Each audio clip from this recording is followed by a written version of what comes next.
আসসালামু আলাইকুম।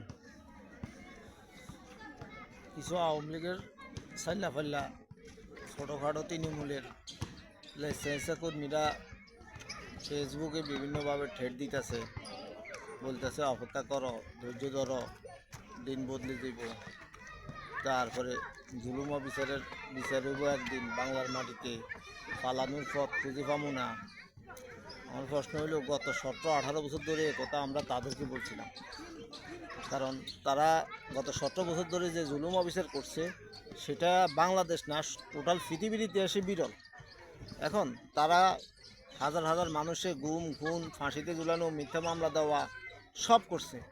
বিপরীতে বর্তমান সরকার এবং বিগত তত্ত্বাবধায়ক সরকারের আমলে কোনো সরকার দলীয় পুলিশ বা কোনো প্রশাসনের কোনো লোক দিয়ে কোনো আওয়ামী লীগের নেতাকে গুম খুন, ক্রস ফায়ার, মিথ্যা মামলা কোনো কিছু দেওয়া হয়নি। বরং সে আওয়ামী লীগ 17 বছর যা করছে তার পুরোটা 100 ভাগের 5%ও অবে করা হয় নাই। আর আমাদেরকে যারা ফেসবুকের কমেন্টে, পোস্টে, বিভিন্ন জায়গায় বা মুখামুখিতে যেসব ঠেট দিতেছে, তাদের উদ্দেশ্যে আমরা বলতে চাই যে হাসিনার 17 বছর জুলুম অবিচারের শাসন আমলে আমরা বাংলাদেশে ছিলাম, পালাই নাই, বুক পেতেই চলছি। পুলিশের জুলাই আগস্টে পুলিশের বুলেটের সামনে আমার বাইরা জীবন দিছে, আরও লাখ লাখ বাইরা জীবন দিতে প্রস্তুত ছিল। আমাদেরকে ভয় দেখাই কোনো লাভ নেই।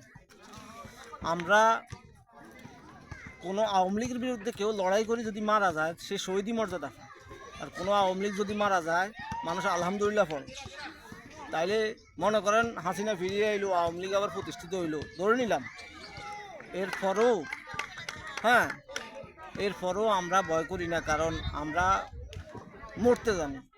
আওয়ামী লীগের মতো ফালানোর অভ্যাস নাই আমাদের। আমরা 17 বছর আওয়ামী লীগের দুর্বিষহ শাসনামলে বাংলাদেশে ছিলাম, আর আওয়ামী লীগের ফলাফল 17 দিনও ছিল না। ক্ষমতা ছাড়ার পর হাসিনার সাথে 30,000 নেতাকর্মী ভারতে ফালাইছে।